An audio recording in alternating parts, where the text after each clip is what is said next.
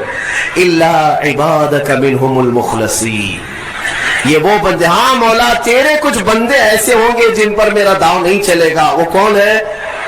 وہ بندوں کی جماعت کو مخلصین کی جماعت کہا جاتا ہے کہ وہ اگر عبادت کرتے ہیں تو نہ ادھر دیکھتے نہ ادھر دیکھتے ہیں، وہ خالص تیری رضا کے لیے کرتے ہیں۔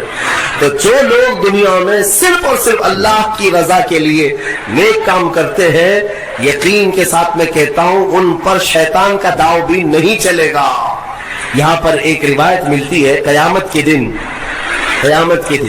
جنتیوں کا جب انصاف ہو جائے گا نا، پورے جنتی ایک طرف ہوں گے، ان جنتیوں میں بھی 3 کیٹیگری ہیں، جنتیوں میں بھی 3 جماعتیں۔ ایک جماعت اللہ نے ان سے فرمایا کہ اے بندو تمہاری بخشش ہو گئی، تمہارے لیے جنت کا پروانہ ملا، تم جنت جا رہے ہو، یہ بتاؤ تم جنتی عمل کیوں کرتے تھے دنیا میں، تم نیک کام کیوں کرتے تھے؟ آج جنت تمہارے لیے ہو گئی نا، پاس ہو گئے، پاس ہونے کے بعد پوچھا جا رہا ہے تو وہ جماعت کہتی ہے مولا ہمیں تیری دوزخ سے بہت ڈر لگتا تھا، بہت ڈر لگتا تھا، اس کے ہولناک عذابات، اور تیری دوزخ سے ڈر کر کے ہم نیک کام کرتے تھے۔ اللہ فرماتا ہے ٹھیک ہے میں تم سے راضی ہو گیا، تم جنت لے جاؤ۔ دوسری جماعت، ان سے پوچھا جائے گا تم کیوں کرتے تھے؟ یہ سیکنڈ کیٹیگری ہے جنتیوں کی، تم کیوں نیک کام کرتے تھے، تم بھی پاس ہو گئے۔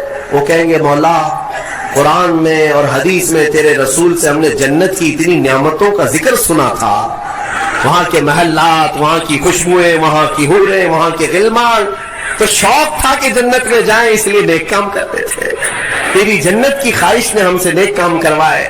رب تعالیٰ فرماتا جاؤ تم سے راضی اور تمہارے لیے جنت ہے، چلے جاؤ۔ تیسری ایک جماعت ہوگی جنتیوں کی، یہ لاسٹ کیٹیگری ہے، ان سے پوچھا جائے گا میاں آپ بھی پاس ہو گئے، جنت میں جا رہے ہو نیکیوں کی وجہ سے، تم کیوں نیکیاں کرتے تھے؟ وہ کہیں گے کہ مولا ہم نہ جنت کے لیے کرتے تھے نہ دوزخ کے لیے، ہم تو خالص تیری رضا کے لیے کرتے تھے، تو راضی ہو جا، بس ہمارا مقصد اتنا تھا۔ دوستو آخر تک ویڈیو کو دیکھنے کے لیے آپ لوگوں کا شکریہ۔ حضرت کا پیغام، حضرت کا بیان کو زیادہ سے زیادہ لوگوں تک شیئر کر دیجئے اور اپنے گھر پریوار کے لوگوں کو بھی آپ سنائیے، ثواب دارین حاصل کریں۔ حضرات آپ پورا ویڈیو دیکھ چکے ہیں، آپ کا قیمتی وقت اس ویڈیو میں لگا، انشاءاللہ اللہ عز و جل آپ کو اس کا اجر ضرور ملے گا، کیونکہ آپ دینی بات سنے ہیں، حضرت سے اسلامی پیغام سنے ہیں۔ السلام علیکم ورحمۃ اللہ۔